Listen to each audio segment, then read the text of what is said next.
నిర్గమకాండము 1వ అధ్యాయము.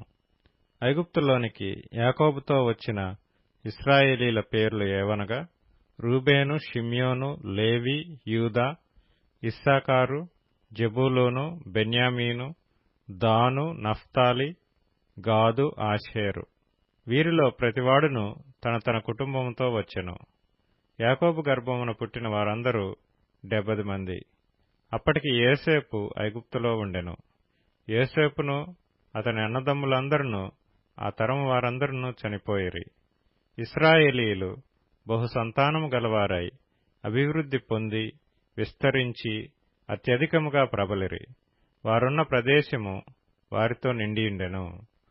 అప్పుడు యోసేపును ఎరుగని క్రొత్త రాజు ఐగుప్తును ఏలనారంభించెను. అతడు తన జనులతో ఇట్లనెను: ఇదిగో, ఇశ్రాయేలు సంతతి అయిన ఈ జనము మనకంటే విస్తారముగాను బలిష్టముగాను ఉన్నది. వారు విస్తరింపకుండునట్లు మనము వారి ఎడల యుక్తిగా జరిగించుదము రండి. లేని ఎడల యుద్ధము కలుగునప్పుడు వారు మన శత్రువులతో చేరి మనకు విరోధముగా యుద్ధము చేసి ఈ దేశములో నుండి వెళ్లిపోదురేమో అనెను.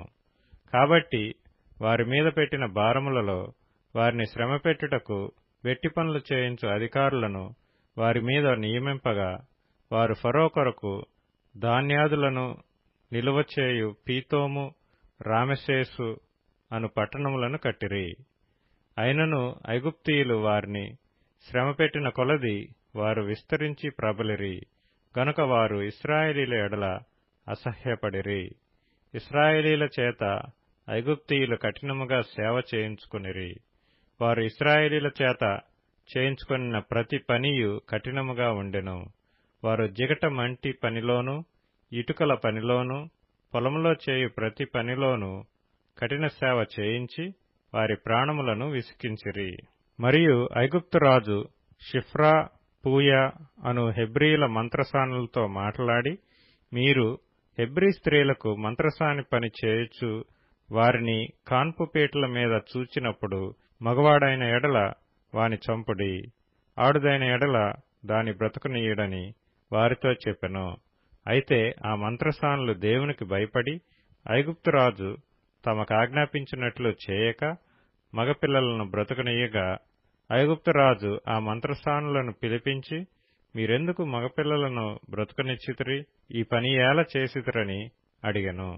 అందుకు ఆ మంత్రసానులు, హెబ్రీ స్త్రీలు ఐగుప్తు స్త్రీల వంటి వారు కారు, వారు చురుకైన వారు. మంత్రసాని వారి యొద్దకు వెళ్లక మునుపే వారు ప్రసవించి ఇందురని ఫరోతో చెప్పిరి. దేవుడు ఆ మంత్రసానులకు మేలు చేసెను. ఆ జనము విస్తరించి మిక్కిలి ప్రబలెను. ఆ మంత్రసానులు దేవునికి భయపడినందున ఆయన వారికి వంశాభివృద్ధి కలుగు చేసెను.